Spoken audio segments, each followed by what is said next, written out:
feelings between the sheets.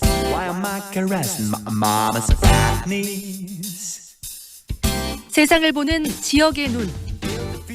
여러분은 지금 황동현의 시선 집중과 함께하고 있습니다.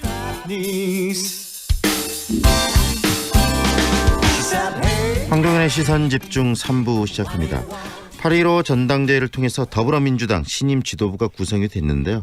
이번 전당대회에서 특히 눈길을 끈 것은 바로 이 40대 초선 의원들의 돌풍이 아닌가 싶습니다. 이 최고위원회 20대 초선 국회의원 민주당이 김혜영 의원이 초선 최고위원으로 당선이 됐는데요.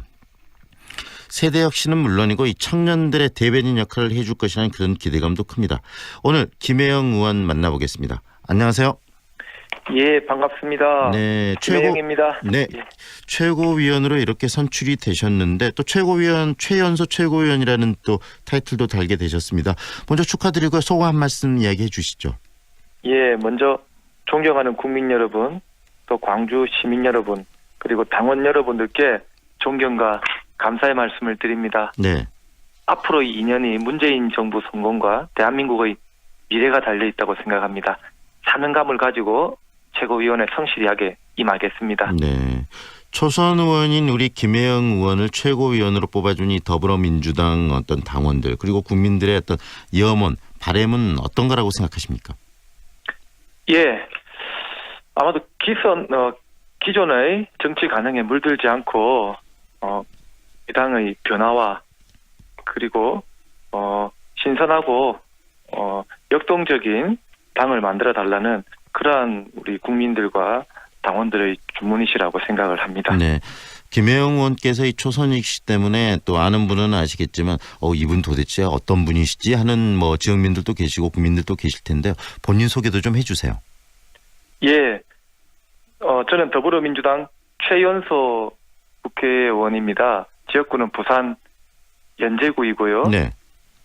저희 아버지는 광주 북구 용전마을 출신이십니다. 네. 그래서 광주의 정서도 제가 잘 알고 있습니다. 부산 국회의원이시지만 결국은 부모님 고향이 또 이쪽이시니까 호남과 영남의 정서를 잘 또 아우르는 국회의원이시기도 하시네요. 그렇습니다. 네. 근데 의원님, 우리 최고위원께서 부산 출신이신데 부산에서 이 더불어민주당 출신으로서 정치를 하신다는 게 지금까지 녹록하지는 않으셨을 텐데 어떠셨어요? 예.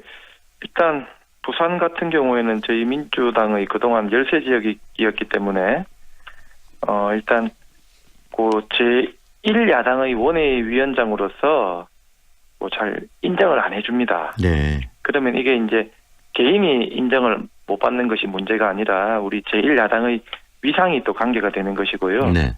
그리고 또 우리 지지자분들이 민주당을 지지를 해도 목소리를 또 잘 못 냅니다. 네. 그러한 어려움들이 있었지요. 예. 네. 그런 어려움들 극복하고 국회의원이 되시고 또 최연소 당내 의원이라는 말씀도 하셨는데 이런 최연소 의원을 최고위원으로 뽑아준 지역민들 또는 국민들 여러 분들이 갖고 있는 이런 바람들을 이제 실현을 하셔야 될 것 같은데 예. 현재의 민주당에 있어서 좀 문제점이라면 어떤 것이라고 생각하십니까? 현재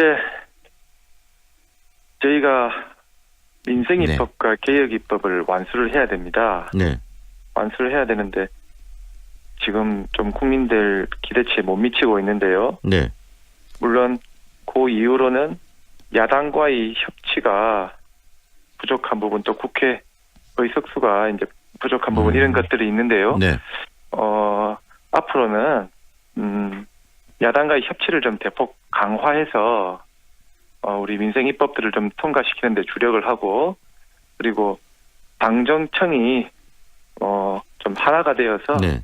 우리 지금 경제 문제들 또 남북 평화 모두를 좀 더 잘 이어나갈 수 있도록 그렇게 노력을 해야 될 것이라고 생각을 합니다. 최고위원께서도 지금 앞으로 2년 이 새로운 집행부가 이끌어갈 앞으로 2년이 문재인 정부의 성공을 위해서 가장 중요한 시점이라는 이야기를 하셨는데요.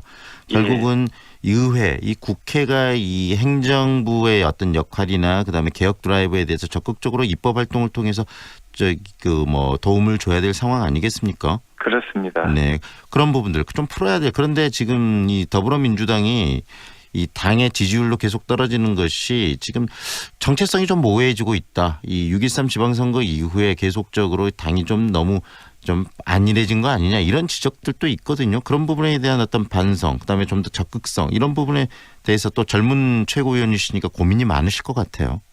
예, 그렇습니다. 네. 저희가 사실은 다음 총선에서 승리하는 것이 매우 중요합니다. 네. 그래서 저희가 지지율을 잘 지켜내야 되는데요. 네.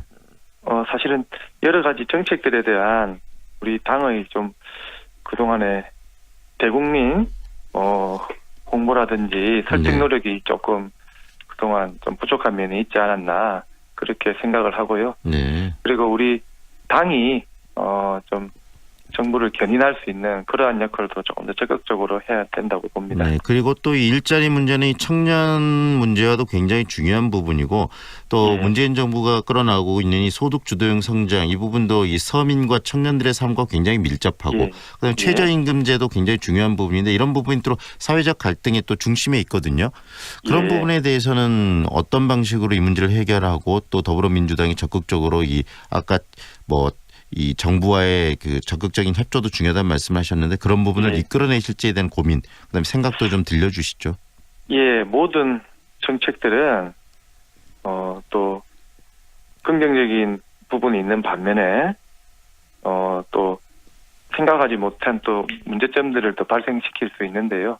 그래서 그러한 과정에서 발생되는 갈등들을 잘 조정하기 위해서는 사전에 우리 국민들과 충분하게 소통하고 중지를 모으는 그러한 과정이 더욱더 요구된다고 생각합니다. 네. 그리고 네. 우리 앞으로 우리 아이들의 미래를 생각해서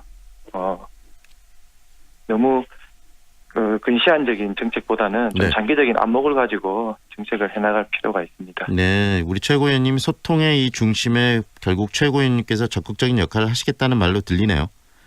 예. 네. 앞으로 또 광주와 인연도 말씀해 주셨고 또 광주 전남민들이 우리 김혜영 의원의 앞으로의 최고위원의 역할에 대해서 많이 주목하고 또 성원과 기대를 가지고 있을 거라고 생각하고요. 최근에 의원님께서 의원으로서 이야기를 좀 하신 게 사립학교의 교원 채용 현황 자료를 공개하시면서 이 사립학교들이 친인척 관계에서 직원들을 채용하고 그런 데서 이제 사립학교 문제들이 많이 발생하고 있다는 지적도 하셨는데 그렇습니다. 그 문제도 예. 좀 이야기해 주십시오. 어떤 문제들이 구체적으로 있던가요? 예. 올해 1월을 기준으로 전국 사립 초중 고등학교에 재직 중인 이사장의 6천 이내 친인척 교원 직원 현황을 살펴보니까요. 네. 전국적으로 한 703명의 이사장 친인척이 재직 중이었는데요. 이 광주의 경우에는 13개 사립학교 법인의 12개 학교에 총 20명의 이사장 친인척 교직원이 지금 재직 중이었습니다. 네. 사립학교가 이러한 학교 운영의 자율성을 방패 삼아서 네. 친인척을 무분별하게 채용하고 있는 것으로 보여집니다. 네. 최근에 이 광주에서도 교사 채용 비리도 있었고요. 또 생활기록부 문제, 또 성적 조작 같은 국직간 문제들이 좀 많이 발생하고 그래서 이런 부분을 좀 개혁해야 되겠다는 생각들 갖고 있는데 또 그런 부분들이 사립학교 중심으로 일어났었거든요. 다시 말하면 예. 사립학교의 개혁도 우리 사회의 어떤 변화를 위해서 중요한 부분인데 어떤 식으로 개혁이 돼야 그렇습니다. 된다고 생각하세요? 먼저 이렇게 채용의 공정성이 훼손되면은 교육의 질적 하락으로 이어지고 우리 아이들이 피해를 입을 수 있기 때문에 매우 중요한 부분인데요. 네. 현행 사립학교법상에는 학교 법인 또는 사립학교 경영자가 임용을 하게 돼 있습니다. 네. 이 사립학교도 이 공립학교처럼 공개 전형을 통해 교사를 채용해야 되는데 이 공개 전형의 구체적인 기준이 네. 임용권자인 학교 법인이나 학교 경영자가 정하도록 하고 있어서 네.